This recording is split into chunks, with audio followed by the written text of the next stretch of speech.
Introduction to Consumer Surplus and Producer Surplus. The topic of this assignment is regarding the economic terms such as consumer surplus and producer surplus. They both have a major impact on how markets work and how prices are fixed. In this assignment, our group will clarify and explain both views, talk about the importance and its effectiveness, and look at why they are important when it comes to economics. Just by studying consumer surplus and producer surplus, we can learn to get a better understanding of economic productivity and learn how markets work in an active, changing environment. Definitions of consumer surplus and producer surplus. Starting with consumer surplus, it's the difference between what consumers are willing to pay for a good or service and what they pay. It represents the benefit consumers receive when they pay less than the maximum price they are willing to pay. Producer surplus shows the difference between the minimum price that a producer is eager to accept for a good and the actual price they get. It measures the surplus or excess that a producer receives. The importance of consumer surplus and producer surplus. Consumer surplus and producer surplus is important when calculating the value of excess created by market transactions. Consumer surplus represents the extra value that consumers get when they pay less than the maximum amount they're willing to pay for a product. Now, when it comes to producer surplus, it represents the extra value that producers get when they receive more than their minimum price for a product.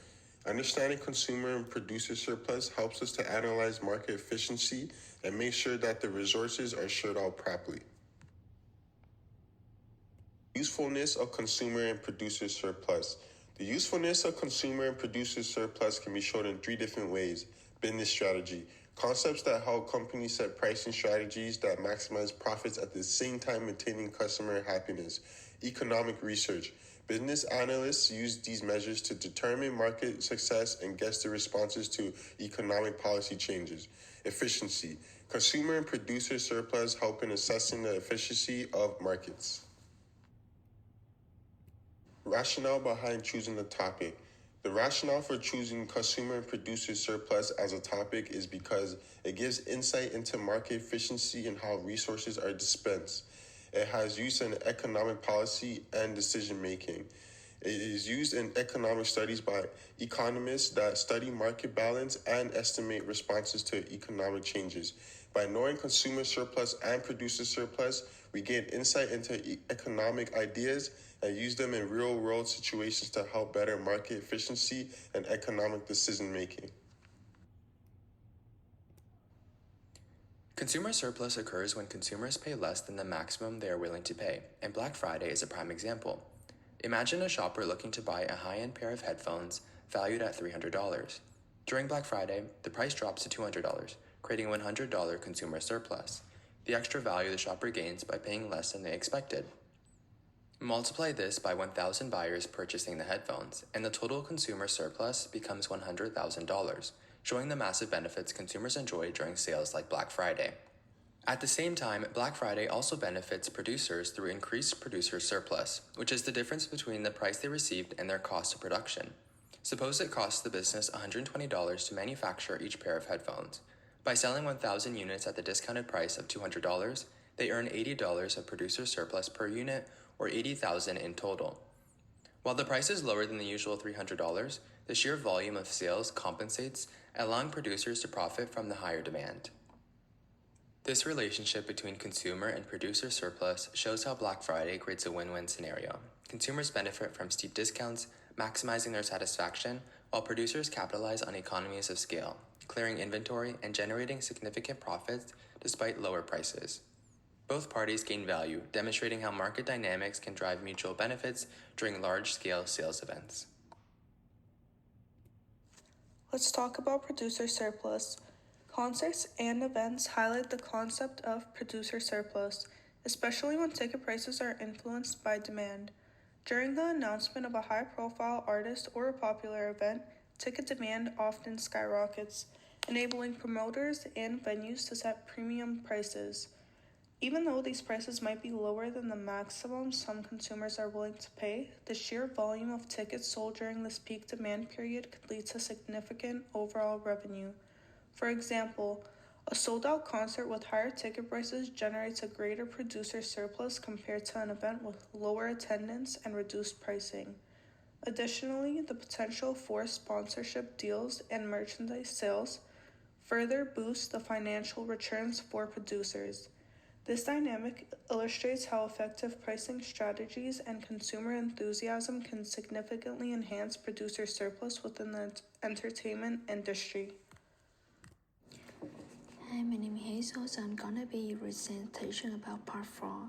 So there are 3 following concepts that will relate to the concept of producer surplus and consumer surplus. The first is about supply and demand. The change in supply structure in the economy when price and products change up and down, affecting the elasticity of supply and demand.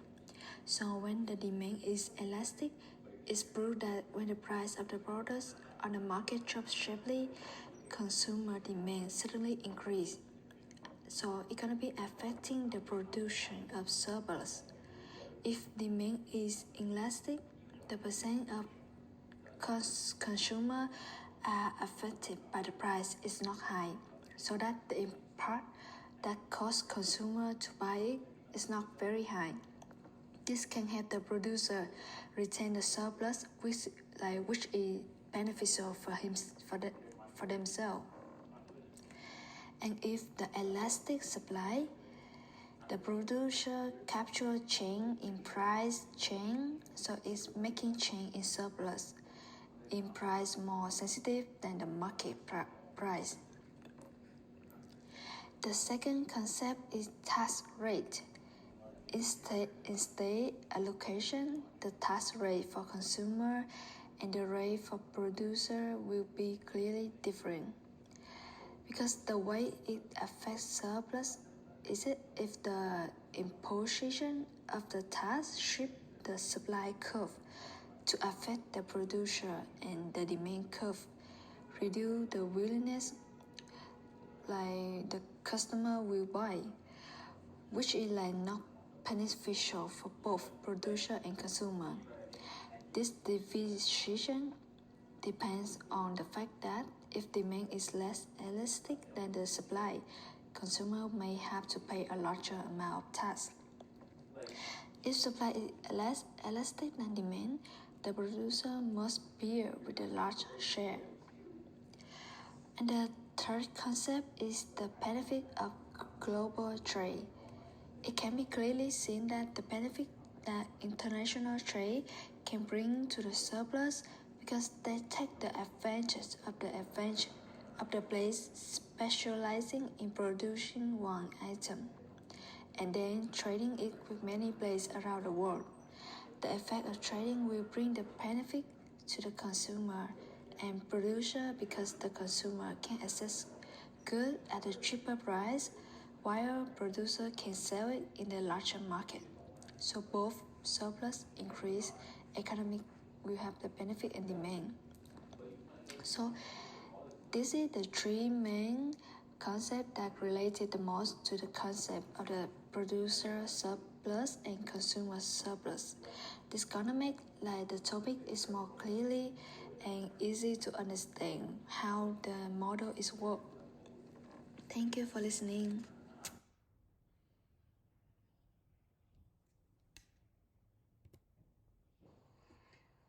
Conclusion: customer supplies and producer supply. Customer supply and producer supply is a key economic concept that reflect the benefit derived by customers and producers in a market. Customer supply measures the satisfaction customer gain from paying less than their maximum willingness to pay, while producers supplies represent the profit producers earn above their minimum acceptable price. Together, these supplies highlight the efficiency of market in creating value for both buyers and sellers.